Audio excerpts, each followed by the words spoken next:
Assalamualaikum warahmatullahi wabarakatuh. Salam sejahtera dan salam Malaysia Madani. Saya Nurul Hazika binti Zulkifli, pelajar daripada CFT 102L5. Ingin membentangkan tajuk isu lumpuhnya budaya penggunaan bahasa Melayu dalam kalangan masyarakat di Malaysia. Bagi pengenalan, saya akan mengenalkan tentang konsep identiti dan jati diri. Dibawa dan dibentuk sejak dari zaman Kesultanan Melayu Melaka, di mana bangsa Melayu benar-benar mempunyai kepribadian yang gah dan diwarisi. Maksud daripada segi bahasa yang saya petik daripada Dewan Bahasa dan Pustaka berbunyi seperti bahasa yang diterima dan digunakan ramai oleh penduduk dalam sesebuah negara yang mempunyai beberapa bahasa atau logat yang lain. Bagi pernyataan masalah, yang pertama mengenal pasti punca budaya, penggunaan bahasa Melayu yang kian lumpuh mahupun pudar dalam kalangan masyarakat di Malaysia. Yang kedua, bagaimanakah mengatasi isu permasalahan budaya, penggunaan bahasa Melayu dalam kalangan masyarakat di Malaysia. Bagi persoalan kajian, saya mempunyai tiga. Yang pertama, apakah punca budaya penggunaan bahasa Melayu dalam kalangan masyarakat di Malaysia terjadi? Mengapakah isu lumpuhnya budaya penggunaan bahasa Melayu dalam kalangan masyarakat di Malaysia ini boleh wujud? Dan ketiga, apakah penerimaan masyarakat tentang isu ini dan bagaimanakah masyarakat mahupun pihak yang tertentu memainkan peranan bagi membendung isu lumpuhnya budaya penggunaan bahasa Melayu ini? Bagi objektif kajian pula ialah mengkaji dan menganalisis punca isu lumpuhnya budaya penggunaan bahasa Melayu dalam kalangan masyarakat di Malaysia. Yang kedua, menyedarkan masyarakat bahawa identiti bahasa Melayu hampir ditelan kepupusan atau hampir hilang akibat kelalaian warga negara Malaysia sendiri melalui langkah mengatasinya. Bagi batasan kajian, saya telah membataskan kajian ini kepada penganalisisan dan penelitian terhadap buku, kepustakaan, dokumen atas talian. Berikut merupakan keratan akhbar, keratan artikel dan juga serangkap daripada perenggan yang diambil daripada sebuah buku penulisan. Pertama, adalah daripada pengucapan Profesor Datuk Dr. Teo Kok Siong yang diambil daripada Keratan Akhbar Utusan Malaysia.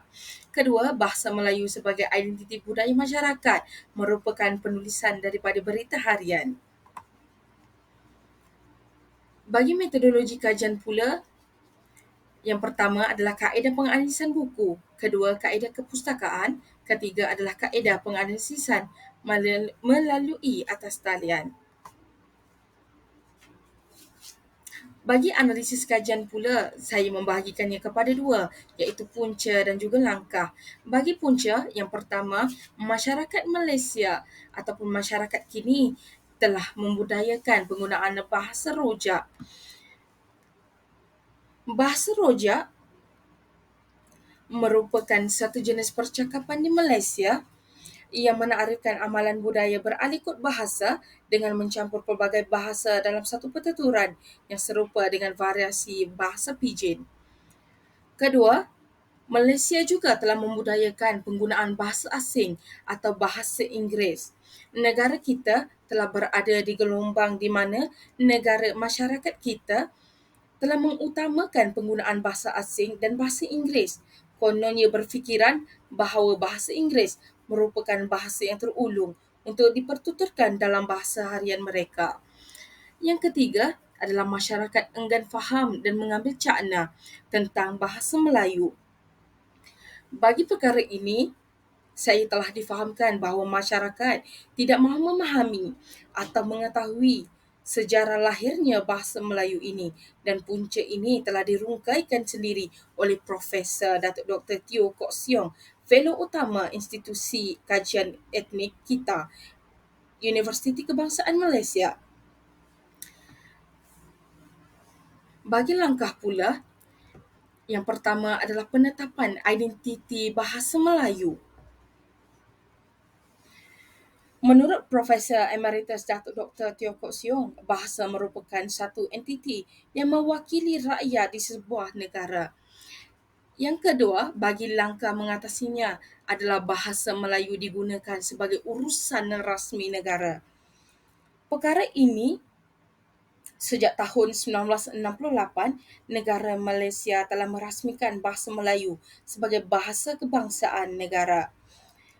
Langkah mengatasi yang boleh didapati dan diikuti ini adalah berperanan daripada pihak kerajaan sendiri atau pihak-pihak tertentu untuk memastikan urusan rasmi negara dengan menggunakan bahasa Melayu sepenuhnya. Seterusnya, langkahnya adalah saranan memansuhkan sekolah vernacular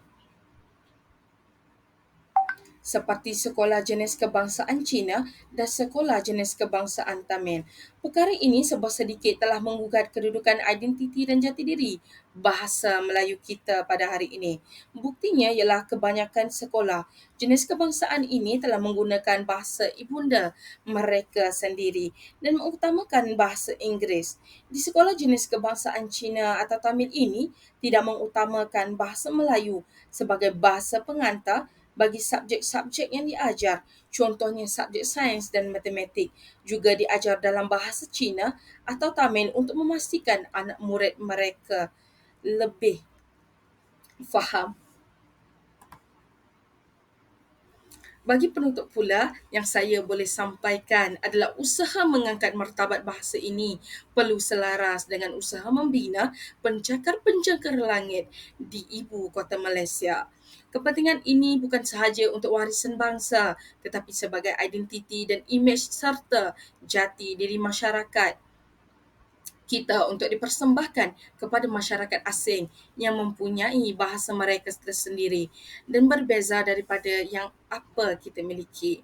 Sekian, terima kasih. Wabillahi taufik wal hidayah. Wassalamualaikum warahmatullahi